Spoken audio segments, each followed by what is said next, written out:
Welcome back to another election edition of Meet Victoria with Caleb Shaw, powered by ThriveFuel Digital Marketing.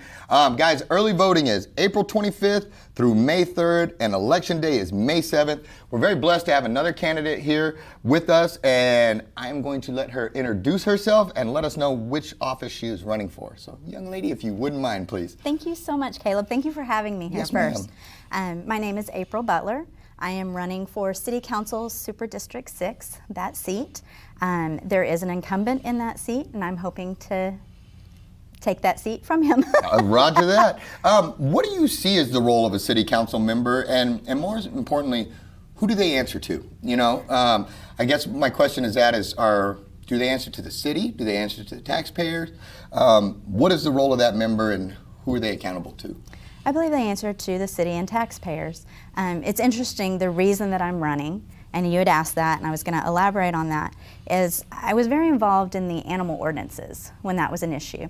And I found myself at multiple city council meetings, at town hall meetings, and at one of those town hall meetings, a city council member who currently sits in Super District 6 seat said, "Don't talk to me, go talk to the county."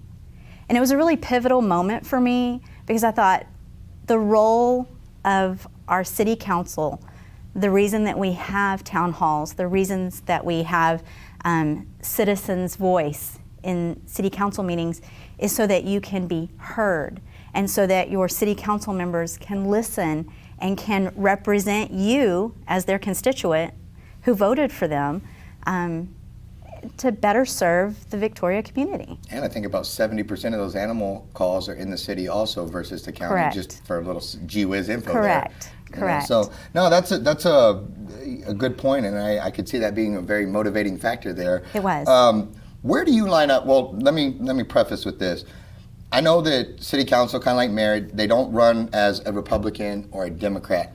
But that said, you know, Victoria, I would argue, is about 68% conservative Republican, even though our voting often doesn't reflect that from our officials. But where do you line up on the political scale? And the reason I ask that is because while I get that you don't run as a Republican or Democrat, I do think your ideology and how you approach something is important. Are you fiscally conservative? Are you a tax and spend type of person?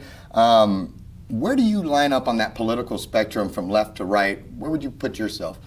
I think fiscally conservative is a term that's used a lot here in Victoria, and I think that a leaner government is a better government. A we the people government, for lack of a better terminology.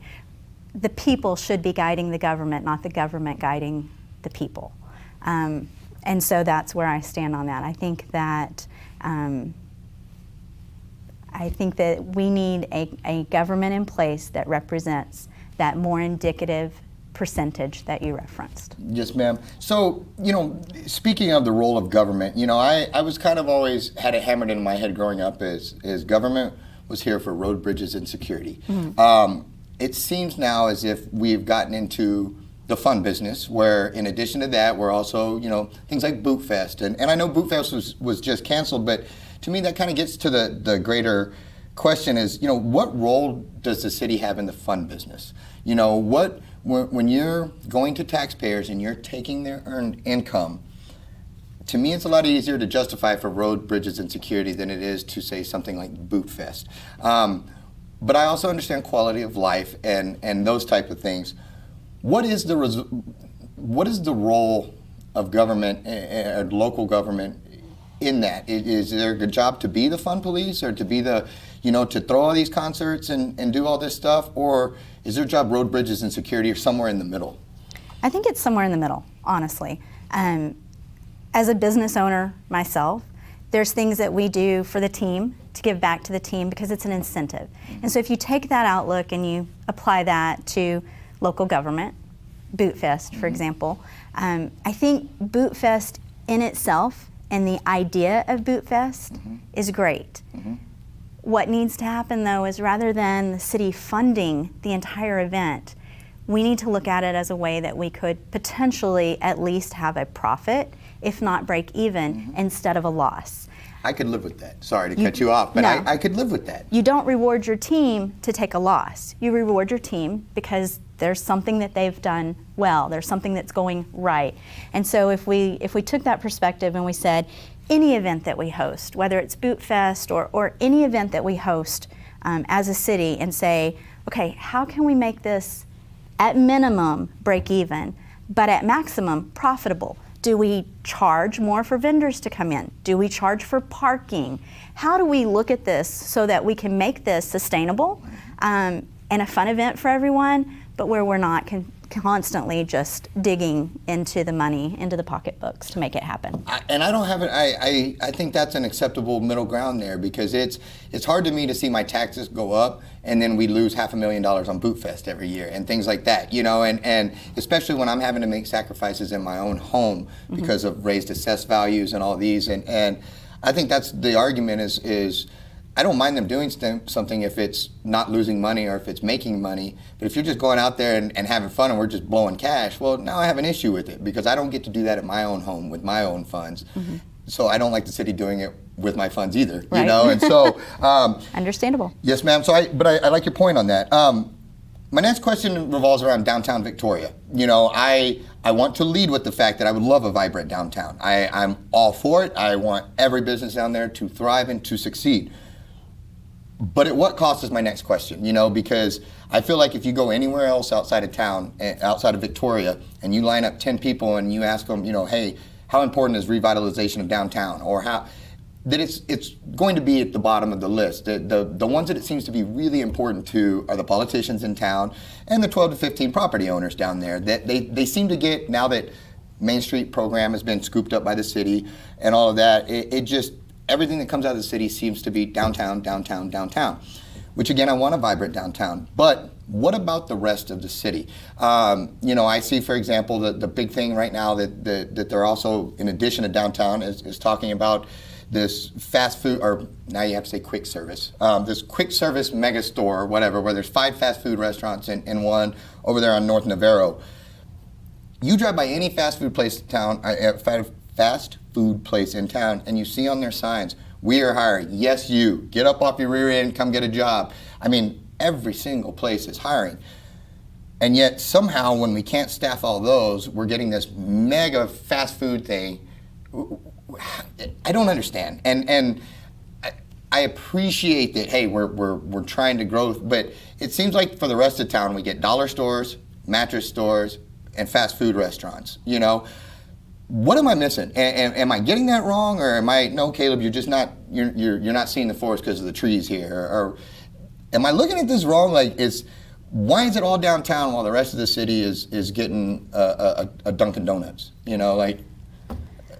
I think that first, we like to say we're revitalizing downtown, and I think the reality is we're repurposing downtown.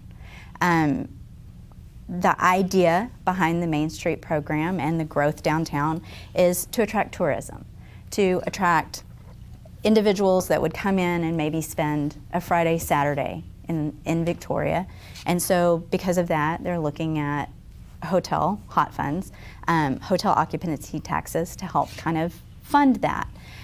The reality is that when you talk to the average citizen in Victoria, and I've gone door to door, if I haven't been to your door yet, I'm coming. But they don't understand, and they feel slighted. They feel like, why is all of the money being dumped into downtown? And beyond just the average citizen, business owners within the Victoria community wonder, why is there a facade grant program for the downtown area? And who carved out this zigzag of an outline that falls into that area when our entire downtown really needs repurposing? Is it something that somebody's going to exit off of 59 for? I mean, these are questions that I think all of us as a community are asking. Are you going to divert your trip to Rockport to stop in downtown Victoria? Is it something that 5 years from now, if we pull back and we say, okay, there's no more funding no more money being allocated to this, is it going to stand on its own? It's a very good question. Or Because I feel like I know the answer to that. It will not. Or will it not? Yes, ma'am. And so we've invested in infrastructure. These plans were made years and years ago to invest in infrastructure for the downtown area, not with the idea of revitalizing or repurposing, but because it was needed, because those things were needed. And then we've just kind of piggybacked on that and decided, well, let's make our downtown area someplace that's a place for people to visit.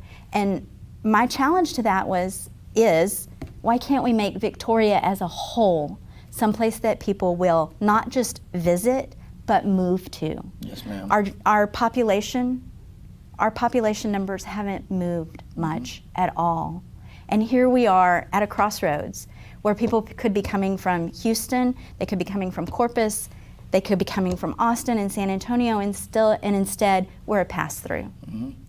How do we attract and retain businesses here, not just downtown, but in the city of Victoria, in the county of Victoria for that matter? How do we keep people here? I have 2 adult children who have purchased homes in Victoria, who reside here, who intend to make their homes here for the long term. And what are we doing to sustain that?